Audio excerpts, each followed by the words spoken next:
E aí, pessoal, vamos começar mais um episódio do podcast Os Sócios. Estou aqui num cenário diferente com minha digníssima esposa, Malu Perini, rosto do podcast. Olá, pessoal, sejam bem-vindos a essa edição especial. Nós estamos muito importantes hoje, não é mesmo? Então, o tempo todo estão contando Napoleão Sim. em tudo.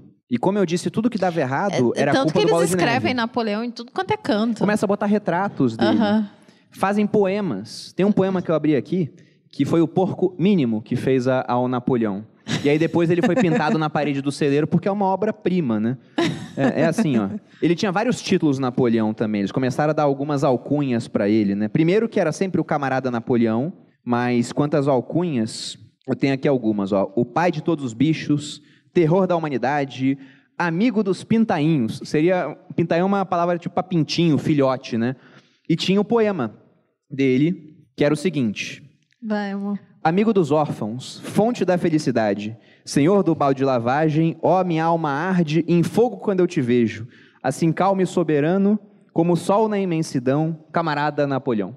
Tu és aquele que tudo dá, tudo, quantas pobres criaturas amam, barriga cheia 2 vezes por dia, palha limpa onde rolar. Todos os bichos, grandes, pequenos, dormem tranquilos, enquanto tu zela por nós na solidão, camarada Napoleão.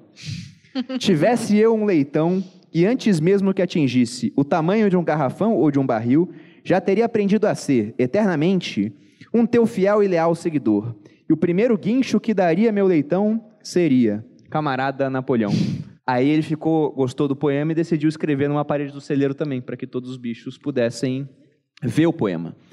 E chegou um ponto na fazenda onde tudo que dava certo também era atribuído ao Napoleão.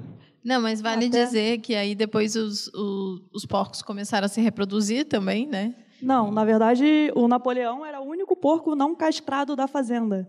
Então, ele começou a ter filhotes, né? E aí já ficou bem clara a divisão ali, porque antes todos os animais eram iguais. Mas no momento que ele tem filhotes, constroem ali... É uma outra casta dentro dos porcos. Todos os animais são iguais? Alguns são mais iguais que os outros. Mas alguns são mais iguais que outros. Acaba virando um mandamento. Exato. Mas os animais falavam o seguinte, ó. Sob a orientação do camarada Napoleão, uma galinha falando, botei 5 ovos em 6 dias. É muito bom isso. O que tem a ver é que nem, por exemplo, se os comerciantes passam a contratar mais e falam, foi o político que fez isso. É a mesma coisa. Teve uma vaca que foi beber água e falou, graças à liderança do camarada Napoleão, que gosto bom tem essa água. Bebendo água do açude. Então tinha umas coisas totalmente sem sentido, mas ele levava os méritos pelo que dava certo e tudo que dava errado nunca era culpa Bola dele. De Neve. Era sempre obra do inimigo da revolução, do Bola de Neve. Igual, por exemplo, você pega Cuba. Quando dá errado alguma coisa em Cuba, é culpa do Fidel? Não, é culpa Unidos, do quê? É o embargo americano. Capital. O pessoal culpa. Então, é exatamente a mesma coisa. Você falou sobre os filhos do Napoleão. O pessoal fica falando, no capitalismo eu não consigo progredir porque os filhos dos ricos têm muita vantagem. Vai viver em Cuba, então, para ver se você vai conseguir progredir comparado aos filhos de quem é dirigente do partido. Já é outra casta. Os melhores cargos estão separados para aqueles que são os filhos de quem domina o poder lá. E é muito menos móvel do que uma sociedade onde você tem liberdade de mercado. Porque você veio de família rica? Não. A gente era rico? Não. E hoje a gente é rico. Por quê? Porque é livre mercado. A internet é o mais próximo que existe de um livre mercado. Se a gente estivesse em Cuba, a gente ia ser rico, sabe como? Nunca. Porque a Priscila ia ser autodirigente do partido. Ia começar a subir na hierarquia, né? Ia chegar lá em cima e aí a gente conseguiria ter um pouco mais de sabonete e shampoo importado na ilha prisão dos irmãos Castro, né? Maria Luísa de Souza Silva. Então, eu já denuncio rápido. Mas agora eu sou você ia Perini. fazer um comentário, Boludinho. Não, o que eu ia dizer é que no decorrer da história e no final das contas, os porcos foram se isolando lá e sempre dirigentes e começaram a tratar os bichos como, no final das contas, o Sr. Jones tratava os bichos. Às vezes até pior, eu acho.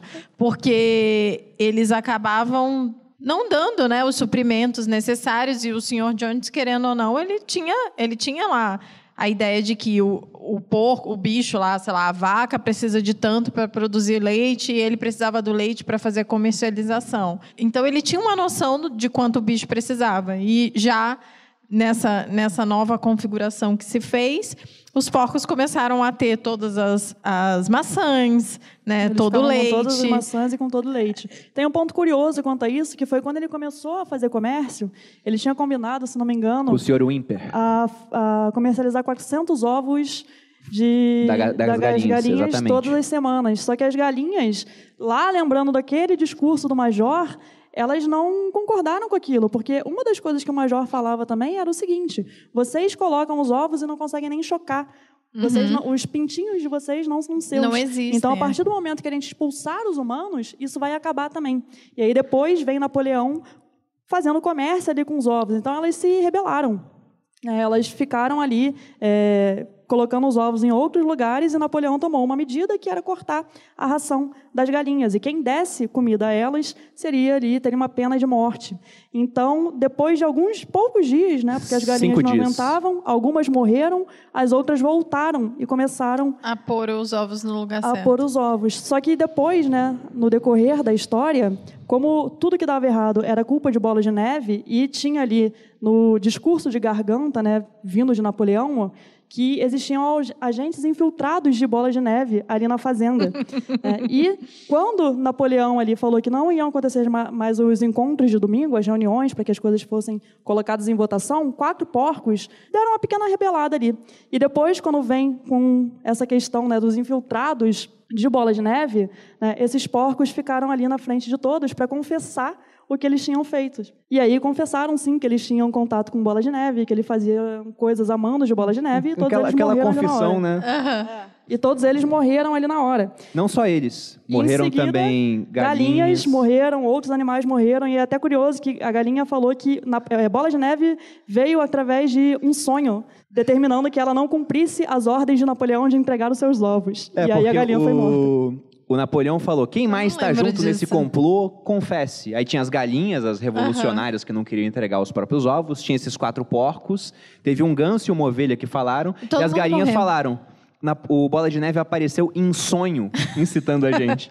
E aí, nesse momento, alguns animais lembravam de um dos mandamentos, que era nenhum animal matará outro animal. Só que naquele momento eles não sabiam o que era pior, se era tremenda traição com a granja, porque estavam sendo influenciados por Bola de Neve, ou se era matar... Por sonho? Ou se era matar ali os animais. E aí foram ver Como esse mandamento. Como é que é o nome do filme do DiCaprio, que o cara entra no sonho mesmo? A Origem, né? O George Orwell já preveu a origem aparecendo aqui. Gente. Bola de Neve se infiltrando no sonho dos outros para gerar contra-revolução. E aí tinha esse mandamento, lembraram vagamente desse mandamento, foram até a parede para ler. E o mandamento era, nenhum animal matará o outro animal. E agora estava sem motivo. Então, não estava errado aquilo que tinha acontecido, porque tinha um motivo para matar aqueles animais. Não, e os animais, quando eles viam lá a frase, alguém sempre falava, geralmente o Garganta, vocês deviam estar lembrando errado. Não era assim, não mudou. Sim. Já era dessa forma antes. Mas qual o paralelo que dá para fazer com isso e a história da União Soviética, por exemplo? O que foi essa parte da execução de pessoas que estavam dentro da Revolução? Esses